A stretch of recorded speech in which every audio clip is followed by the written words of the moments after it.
ኪራ አሁን ላይ ሆን ብሎ ለመበቀል የተነሳም ይመስላል። ራሱን በመጠጥ ሱስ ደብቆ ይገኛል። ኪራ አሁን ላይ እናንተ የበታችነት ስሜት እንዲሰማኝ ያደርጋችሁኛል። በተለይ ደግሞ የእናቴን ህመም ለ3 ዓመት ያክል ደብቃችሁኛል። የማስመሰልን ጥግን የማሳያችኋለሁ። ኪሮቤል ማን እንደሆነ ታውቃላችሁ እያለ እየፎከረና እየዛተ ይገኛል። በተለይ ደግሞ ጓደኞቹና አባቱን ለመበቀልም ሆን ብሎ የተነሳም ይመስላል።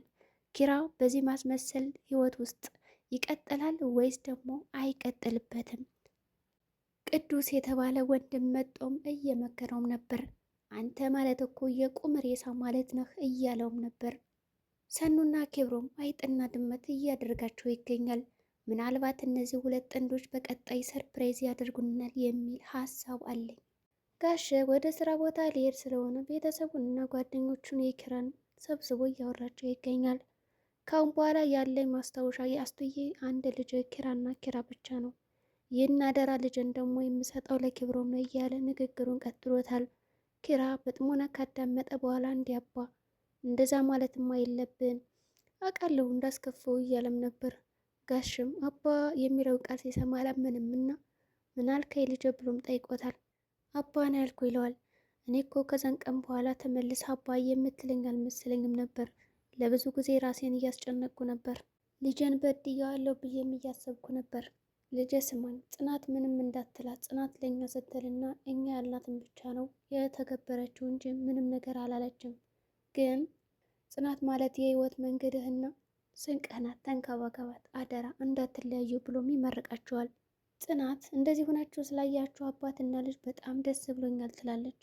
ከምንም በላይ ደስተኛ ነኝ ስለታረቃችሁ ደስ ብሎኛል አለቻቸውና ወደ ማድቤት ተመልሳ ትሄዳለች። ምሩ ተከታትላት ገባችና እንዴት ነው እያለቻት እያወራቻት ነበርና ጽናት አሁንም በድጋሚ ደስታዋን ለምሩ ትናገራለች። ምሩም ግን በሰርግሽ ቀን እንደዚህ መሆኑ ምን ተሰማሽ አልደበረሽም ብላም ጠይቃታለች። እሱማ ምን ታደርጊዋለሽ ቢከፈኝም ሞት እኮ አይቀሪ ነው ብላም ጽናት መልሳለች። አረ በቃ ወደ ሳሎን እኮ መሄድ አለብን፣ ሰኑ እኮ ብቻዋን ናት፣ አሁን እኮ ጥለውኝ ሄዱ እያለችን ይሆናል ትላለች ጽናት። ምሩም ካወራቻት በኋላ በቃ እኔ ልሄድላት ብላ ወደ ሰኑ አመርታለች። ሰኑ ሳሎን ላይ ቁጭ ብላ እየሳቀች ነው ስልኳን እያየች። ኪብሮም ነበረና ለብቻ መሳቅ ክልክል ነው፣ ያሳቀሽን ንገሪንና አብረን እንሳቅ ይላታል። ሰኑ ፈቃደኛ አልነበረችም እና ከት ብላ ትስቃለች። ምንም አለችው። ታዲያ ላልቅስ እንዴ? እንደዛ ማለት አይደለም። ኪብሮም በተረው ዝም ብሎ ካያ በኋላ ከት ብሎ ይስቃል።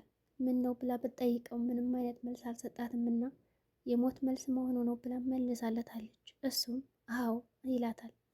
ኪራና ናሆም ቁጭ ብለው እያወሩ ነው። ናሆም በጣም ደስ ብሎታል የጓደኛው መመለስና ታዲያስ እንዴት ነው ብሎም አንዳንድ ነገሮችን አውርቶትና ጠይቆታል። እንደዚህ ደስተኛ ከሆንከማ በቃ አንድ ነጠላ ላምጣልና ያ የሴቶችን ቁጭ ብለ ከዚህ መቋጨት አለብህ እያለውም ይገኛል። ናሆም ኪራው የውሸት ሳቀ እየሳቀ ነበር።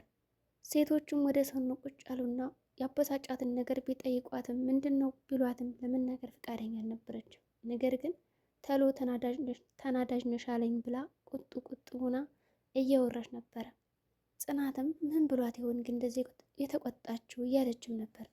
ከዛ ቀደም ብሎ ግን እንዴ ታዲያ እሱ እኮ የተማረ ሰው ነው፣ ድሮም የተማረ ሰው እኮ እንደዚህ ነው ብላም ተነስታ ጥላችሁ ሄደች። ምሩና ናሆም ቁጭ ብለው እያወሩ ይገኛሉ። ናሆም አይሰኑ ምን ብሏት ነው ይላል። እንደዛ ምግብ የምትወደው ልጅ አላስበላም ያላት ምን ቢላት ነው? ምሩም አላወቅኩም እያለችው ነው። ናሆም ምን ነበረበት የእሷን አፒታይት ወደ አንቺ ቢያመጣው ይላታል። እንዴ ናሆም እየበላው አይደለም ሰው እንዳቅሙ ነው እኮ የሚበላው፣ ስሟ ትበያለሽ እንደዚህ እያለ እያወራት ነው ስለ ምግብ ሁኔታዋና ናሆሜ ምን አስበ ነው መነከስ ፈልጋ አልመሰልም እያለችው ነበር። ኪብሮምና ጽናት እንዲሁም ኪራ ቁጭ ብለው አልገባኝም ምን ተከስቶ ነው ይላል ኪብሮም። ሰኑ እኮ ተቆጣች ምን ብላን ነው ብሎም ጠይቀዋታል። በቃ ካኮረፈችማ ይቅርታ ጠይቃታለሁ። ጽናትም በቃ ነገ ነው ይላታለሁ እና ጠራታለሁ ትላለች። ኪራ ሰኑን ግን ምን ቢላት ነው ያናድዳት ይላል። ጠዋት ሆነና ጽናት ለሰኑ ስልክ ደውላ እና ይፈልግሻለሁ ምግብ አግዥኝ እያለቻት ነው። ሰኑም አሁን የትኛው የሚጣፍጥ ምግብ ኑሮኝ ነው ና ያግዥኝ የምትይኝ እያለቻትም ነበር። እሺ በቃ መጣሁ ልብስ ራሱ አልቀየርኩም እያለች ነው እና ተመልሳ መጣች ወደ እነ ኪራ ቤት። ከመጣች በኋላም የጽናትን ሽቲ ለብሳ ወደ ኩሽና ሂዳ ምግብ መስራት ጀመረች። ጽናትም ወይኔ ቅመሞችን እኮ ሳላመጣቸው ሳልገዛቸው ትላለች። ሰኑም እኔ እኮ የንሽት ይባል ለብስ ኖሮ እጅ ገዛ ነበር አለቻት። አይ በቃ ችግር የለውም አንቺ እየሰራሽ ቆይኝ እኔ እጅ ገዛለሁ። ጽናትም እሺ ብላ ወጣችና በዚህ መሀል ኪብሮም ይመጣል ወደ ማድ ቤት። የወጡ መዓዛ ይሸታል። አውዳመት አውዳመት ከሰሪዋ ነው ማለት ያው ሙያ ሲኖር እኮ የሽሮ ቁሊት ራሱ ዶሮ ዶሮ ነው የሚለው። ኪብሮም እዚህ ጋር ግን የሚታየው የመስታወት ቁሊት ነው። ምን ማለት ነው? አይ ምንም፣ ከወጡ በላይ መልክሽ ላይ የምታተኩሪ ስለመሰለኝ ነው። ኧረ እባክህ እሱንም አየኸው? ምኑን? የወጡን ሽታ። የወጡን ሽታ አይደለም ዲያስፖራ ሎካል የሀገሬን ሰው አስናፈቀው እኮ። መልስ አታጭም አይደል? አዎ የብዙ ባለሙያ ነኝ። እሺ ይህን ወጥ ለመስራት ምን ተጠቀምሽ? ብዙ ነገር፣ ለምሳሌ ኮሰረት። ኪብሮም ከት ብሎ ይስቅና ጥሏት ይወጣል።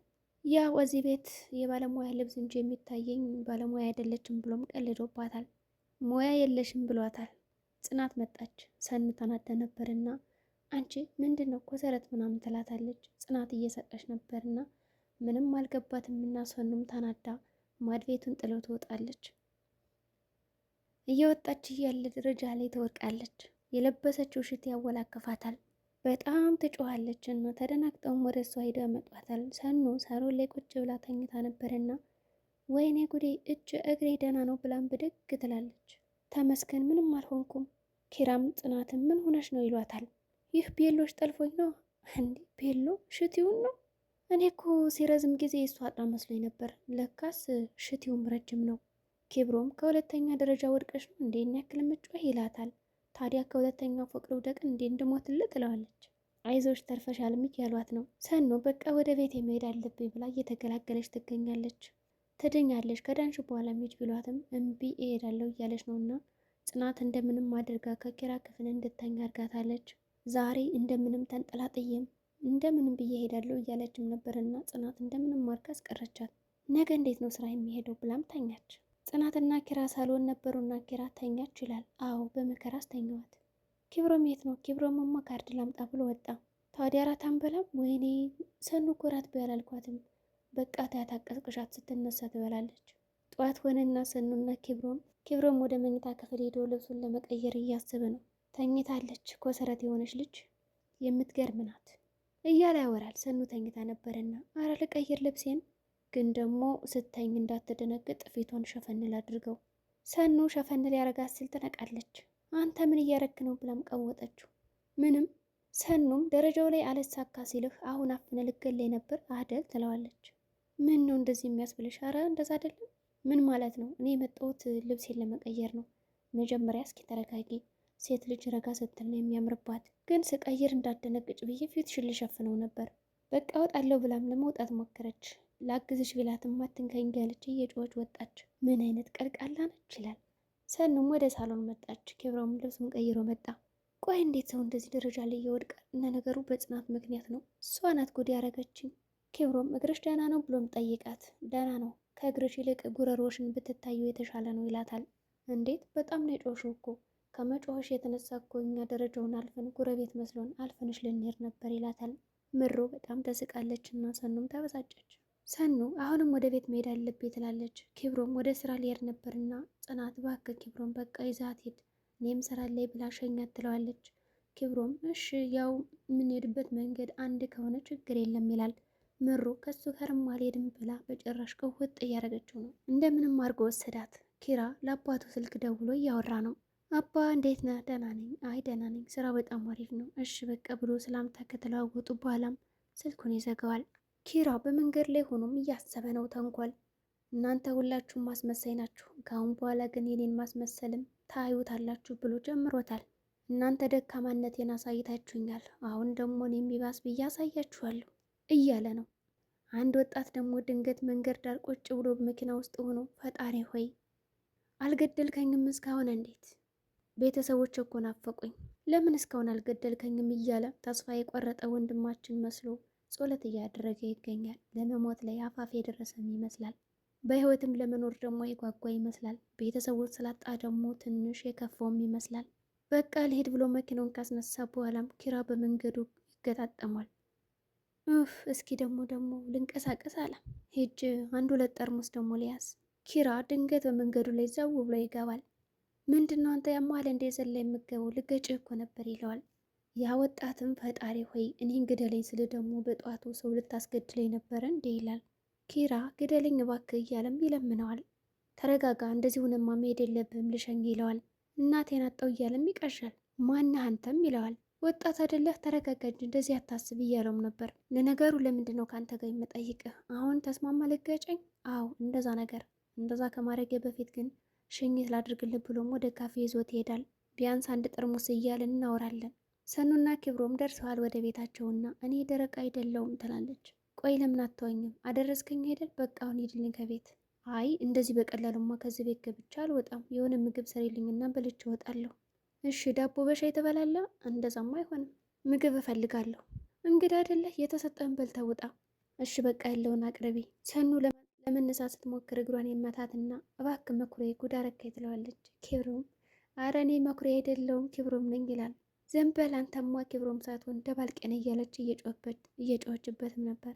ምንድን ነው እንደዚህ ያዙኝ ልቀቁኝ የምትይ ይላታል። ላግዝሽ ብላት እምቢ፣ ልደግፈሽ ብላት እምቢ።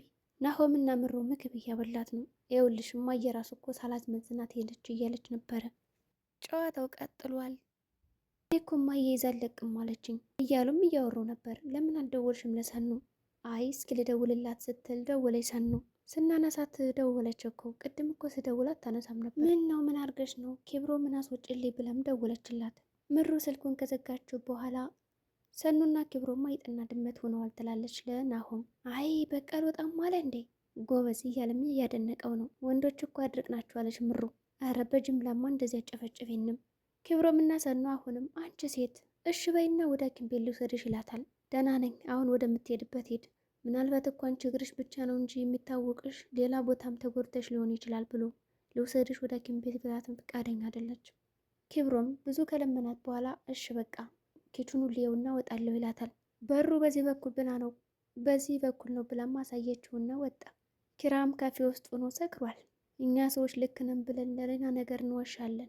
አባቴ የእናት የምታምም ለ3 ዓመት ደብቆኝ ቆየ። ስትታመም እንኳን ሆስፒታልም እንኳን ገብታ አያቴ እንደታመመች ነው የተነገረኝ እያለ ብሶቱን ያካፍለዋል። ያ ወጣትም ብቸኛ ልጅ ነህ እንዴ ለቤተሰቦች ይላል። ነበርኩ ማለት በስተርጅና ወልደው ነው። አንተ ደግሞ ምንድን ነው የምትለው? ነበርኩ ስትለኝ ነው። ቆይ ሲጀመር አንተ ማነህ? ለምንድን ነው እንዲህ እያወራሁ ያለሁት? ቅዱስ እባላለሁ። ብዙ ጊዜ ህመማችን ለማናውቀው ሰው መናገሩ ይቀለናል። የሚያውቀን ሰው ግን እየገመተ ስለሚያወራን ስለሚሰማን ላወቀን ሰው ማውራቱ ይቆማል፣ ይቀናላል። ማነህ ምንድነው እያለ ኪራውንም በጥያቄ ጠይቀዋል። እንደ ምቾትህ ምን ይጨመርልህ ብሎም ጠየቀው። እንደዚህ ሰክሬ እንኳን እንድጠጣ ትገፋፋኛለህ፣ ታበረታታኛለህ እንዴ? ምን ነው መቼም እንደሚኖር ሰው ጨጓሬ ብለህ አስበህለት አይደለም። ምን ማለት ነው? ቀላል እኮ ነው። አንተ እኮ ሬሳ ሁነሃል። ቅድም ባሊዝህ እኮ ይህን የሞተህ ሬሳ ነበርክ። ስለዚህ ለእኔ አንተ በቁም የሞትክ ሬሳ ነህ። ኪራ ታውቀዋል፣ እየሰደብከኝ ነው እኮ አንተ ራስህ እንደዚህ እንድሰድብ ያደረግከኝ። በቃ እዚህ ላይ እናቁም። ቅድም ልሞት ስትል የነበረው ሰው አሁን ስለ ክብር ምን አሳሰበህ? ክብር አለኝ ትላለህ እንዴ? አስበው እስኪ ራሳቸውን ብለው ለአንተ ደስታ ሲሉ ብዙ ነገር ያደረጉልን ሰዎች እኮ ጥለህ ልትሞት ነበረ። አንተ በጣም ራስ ወዳድ ነህ። ከእነሱ ተለይተ ራስን ልታጠፋ ነበር የወሰንክ ሰው ነህ። ከዚህ በላይ ራስ ወዳድነት አለ?